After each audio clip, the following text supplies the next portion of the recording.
Good evening, guys. Thank you so much for joining me, guys. So much has been happening these last 48 hours. Potentially I've identified that there could be an attempt on Zelensky's life at this peace summit. There's, Russian submarines off the coast of Ireland. There's criminal gangs being arrested in Poland.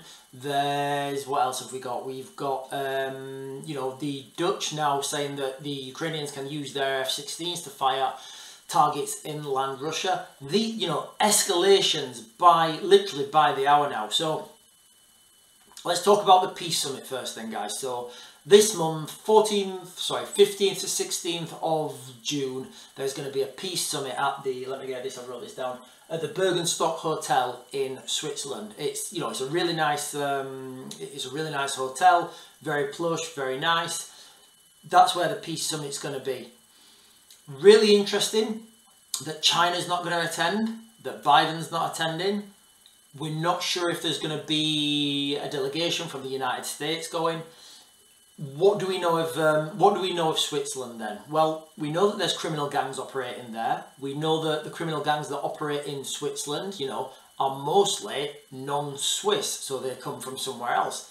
Think of that what you want, guys, but these are the criminal gangs that you can groom online, that you can pay, that will do things for money. And then these things are not terror related, these things are just down to a criminal gang, guys, okay? So there's acts of sabotage that could happen by criminal gangs. There's, it could be all sorts of things that could happen. Now you've got this, these gangs operating that you can pay. So the hotel itself then, I've no doubt that there will be a lot of security there. There will be 100% spies operating. There will be spies at every level. So by spies, I don't mean, people sliding through windows. I just mean people who are reporting on what's happening. People who are eavesdropping. People who are leaving mobile phones in certain rooms that can then listen in. People who are leaving listening devices. All that sort of stuff will be happening there 100%. What I think is the most likely option, if there is going to be an attempt on, on Zelensky, I think you could look at things like, you could look at poisoning. Remember, the Russians have, historically, they do a lot of, radiation poisoning. They've they've assassinated 2 people in the UK, most recently the Skripals. There could also be a spectacular attack on this hotel. Let's not forget that there's lots of weapons now in mainland Europe, and all it's out there in the media. Mainland European police services, they're taking down gangs all the time. They're going. They just arrested 18 in Poland, 18 saboteurs. So with the amount of weapons there, with the amount of training and the availability, I could see the potential for a spectacular attack on that hotel. What do I mean by spectacular attack? Well, the hotel itself reminds me in some way of a hotel in Afghanistan. I can't remember its name, but it was basically on the top of a hill like this one. And anytime there was an international event when, foreign dignitaries and diplomats would be flying in, the event would always be held at this hotel because it was supposed to be safe.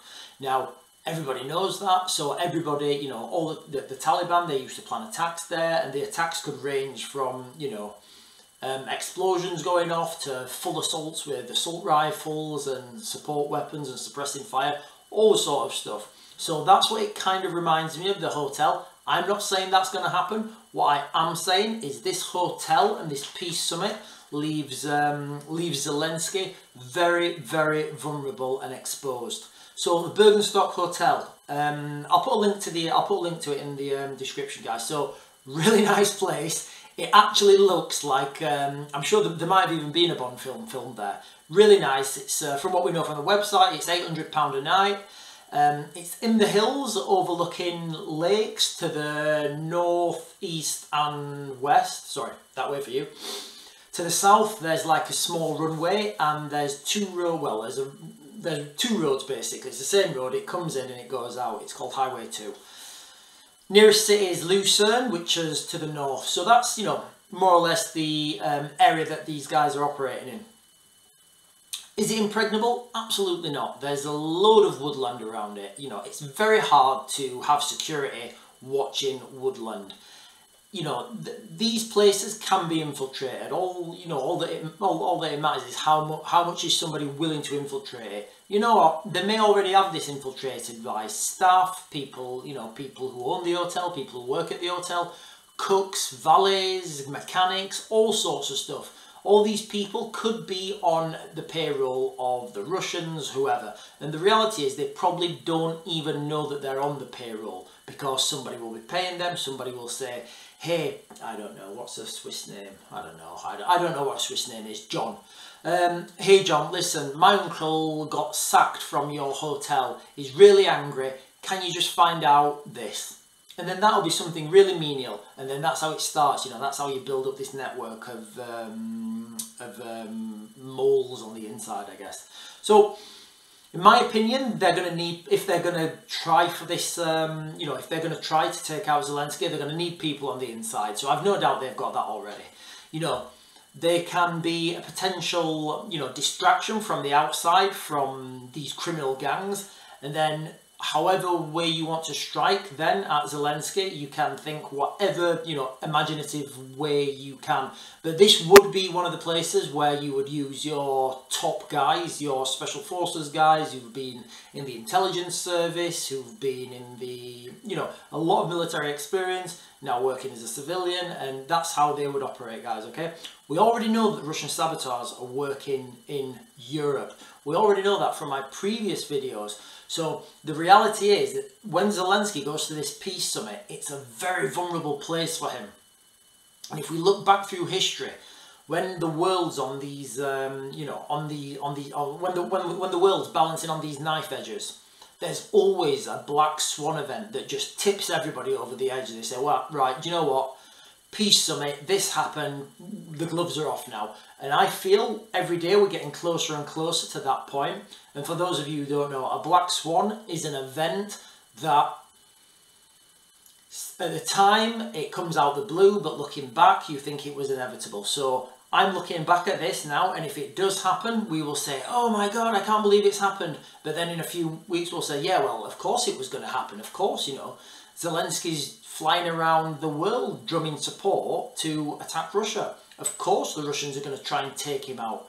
Remember, you know, the Russians don't see him as the president at the moment because there's not been an election. Now, think of that what you will. Remember, that's the Russian, you know, that's the Russian perspective. So that's what I think, guys. I think it's very vulnerable. We'll see on the 14th, 15th, 16th of this month whether that happens or not. So, what else has been happening? NATO aircraft have been searching for Russian submarines now off the coast of Ireland. So why is that important? If you remember back in, it was months ago, I think it was before the 2022 invasion happened. I can't remember the month exactly, but there was a big Russian exercise off the coast of Ireland. And everybody was saying, oh, what they're doing there, you know, mainstream media were coming out. And I just said straight away, yeah, there's undersea cables there, they'll be tapping into that. And you know, it was funny because Sarah said, what do you mean? I explained it to her. You know, there's undersea cables, fibre optic cables that link Europe to America, and everybody knows where they are. And, you know, she was like, wow. And then, you know, she Googled it. She said, oh my God, there is, yeah. And I said, yeah, I know. It's you know, it's not hidden knowledge. You just need to do a little search. But yeah, so that's what I think they'll be doing there if these Russian submarines are off the coast of Ireland. So France, Britain and Norway, they've got aircraft in the area searching for these submarines. If there are submarines under there, remember, the undersea cables, they'll be vulnerable. They could be planting explosive charges that could go off at a later date.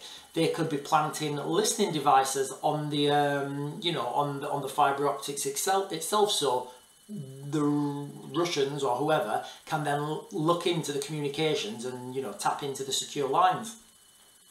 Also, remember my #1 threat from the video I did the other day, the top 10 civilian threats. I said cyber attack is my #1, and this could be a catastrophic cyber attack. We don't know what malware they're putting in there. We don't know what they have access to, but you know, it's really interesting that they're off the coast of Ireland again, and you know, Britain, what I would say, Britain, France, and Norway, I think, are now looking for this submarine.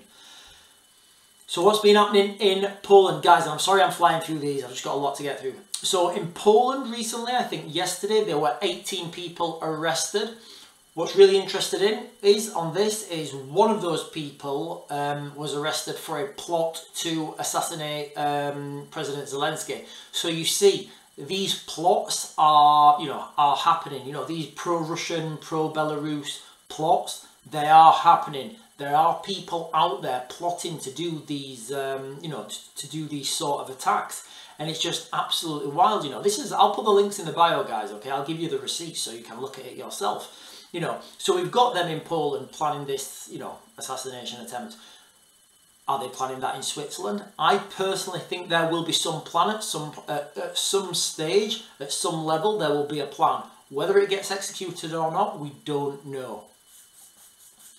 So the Dutch Ministry of, Dutch ministers, the name escapes me, but basically the Dutch have now said that Ukraine can use the F-16s that they give to strike targets inside Russia. So you see now how I said in a few videos ago, everything's going to be key with these F-16s. So you've got F-16s being donated to Ukraine. You've got the Russians saying that as soon as they fly the F-16s, they're going to bomb the runways so they can't fly them.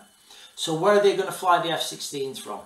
They're going to have to fly them from Poland. To me, Poland seems the logical location to fly these F-16s. Okay, you've got the Polish now saying that they want to fly defensive sorties and protect the Ukrainian skies. So we're getting this whole murky, muddied F-16. Whose F-16 is it? What markings did it have on it? What transponder did it have on it? These, you're never going to know. Well, first of all, if they're on an operational mission, they're not going to have a transponder on. But this murkies the whole water. And again, you've got to look at this as the perception from the Russian side. Now, look at the red lines that are being crossed. You've got now, NATO weapons being fired into Russia. You've got F-16s, Polish, Dutch, Ukrainian, we don't know who, but so many F-16s now all over the skies that could potentially very soon be attacking targets inside Russia. And remember, you're going to get this mission creep, you're going to get this mission slip, you're going to get further and further into mainland Russia. And then what's going to be the outcome? The Russians have already told us they're thinking, considering, wanting to use the low-yield tactical nuclear weapons. Is this going to happen? I think it is going to happen, and I think it's going to be normalised. Once one happens, there's going to be a big outrage, condemnation. Once the second one happens, oh yeah, it's still bad, but not as bad. The third one happens, yeah, that's just what happens now. The US had the United States had a whole tactical thesis around the use of battlefield nuclear weapons. What was it called? They were called something ridiculous. I think it was like Honest John, I think. You'll go and search it up, guys. Honest John missile or something. It was absolutely insane. Basically, a battalion commander or at CO level would have that as a battalion asset. They can have their own little nuclear weapons. And, the Americans had a whole tactical algorithm of fighting with the use of, low-yield tactical nuclear weapons, because that's where they thought it was going to go. So it is out there. The technology is out there. This is like 1950s technology. So it's absolutely crazy times we're living in. From my sources in Ukraine, Avdiivka is under a lot of pressure at the moment from the Russians. The Russians are really pushing hard in Avdiivka. The Ukrainians just don't have enough men. They don't have men to throw at this anymore. So maybe the attacks around Kharkiv were a distraction. I personally don't think they were. Maybe the Russians have just seized the opportunity, knowing that the Ukrainians are low on men, and they're striking hard, pushing hard into Avdiivka. We don't know. But what is true is Russia is slowly gathering momentum. And when you're in the military, you want to gather that momentum. You want to get that momentum. You want to be able to push forwards and drive forwards. You want your tanks, your artillery, your infantry. You want everyone gelled together and moving forward, because that's how that's how the military should be working. And at the moment, the Russians are growing in strength, they're growing in momentum, and that's the reality. So what does that mean then? It means that French troops are becoming more and more imminent. You know, it's the open secret that French troops are already operating in Ukraine. But once they make this official, you're going to get a logistical supply chain. And then this logistical supply chain that comes into Ukraine, you can put anything on it then. It just doesn't get checked. It goes straight through customs. All right, that's French military. It goes straight through. Then it's NATO military. It goes straight through. And then anything can get sent through then. And then who knows what's going to happen. So the French have said initially that they're going to go in for this training mission. And guys, okay, so let's just, what's the difference between training and mentoring? So it's, the line becomes very blurred, okay? So you train some soldiers, you train them to do X, whatever it is. Okay, what do you do then? Do you leave them? No, you can go on the ground with them, you can go on the front line with them as mentors, which is still part of the training, you know, it's still part of the training. So who's really in charge then? You see, this is how the lines get blurred. You operate in a grey area. You know, the French say we're going to do some training, which is going to be task-specific training. So we're going to train these guys to do a certain task. Once they've done that, once we've trained them to do that certain task, we're going to follow just behind them, you know, and we're going to advise or mentor them now that we've done their training. But we're not going to be in a combat role. We're going to be in a mentoring role. You see how the you know, how the waters are muddied now. The waters are murky, and things are just moving forward all the time. The Russians are gathering pace, they're gathering momentum, and things don't look good. Just remember the main story of this article again, of this video again, guys. Okay, I feel Zelensky is really vulnerable at this peace summit. You know, he's vulnerable to people trying to do. You know, the Russians are very good at this sort of stuff. You know, they've been operating in the UK for such a long time. They've been operating with impunity, really, in the UK. They were able to come into the UK, carry out their mission and leave without anybody having any idea what was happening. Of course, you know, afterwards the British Security Services found out who it was, but this was afterwards, guys, okay? It's always afterwards. So once the deed is done, it's no, you know, it doesn't matter then. The deed's been done. The guys have got away, it doesn't matter. Really interesting that Biden isn't turning up to the peace summit. Really interesting that China isn't turning up to the peace summit. Really interesting that there may not even be a US delegation at the peace summit. Why? Well, some people could speculate that if those two countries know that something's going to go down there, why would they want their guys involved? Why would they want to say they had some involvement with that? They wouldn't. They just say, hey guys, it wasn't anything to do with us. We didn't have anything to do with the security. We stayed away from that. You know, it was you guys. So these are kind of the red flags I'm looking at. Maybe I'm wrong, guys. Let me know what you think in the comments, guys. We are living in very dangerous time. Don't forget to get yourself some water because the price of everything is going to skyrocket soon. Guys, thank you so much. I've only been able to do one video today because I've been so busy, you know, digging in the garden. I've got blisters on my hands, blisters and calluses on my hands. I think my whole shoulder there from pushing this like a hand auger. We need a mini digger. I'll be doing more videos on that once we find something. For those of you who don't know, we found a bunker in our, well, we're told that there's an old World War II bunker in our garden. We're trying to excavate it. We're at the early stages. I've not found anything yet. I've just made an absolute mess of my garden. As soon as I find something, if we find something, I'll keep you guys posted and I'll let you know how it goes. Guys, don't forget to like and follow, and I'll see you guys tomorrow. Thank you.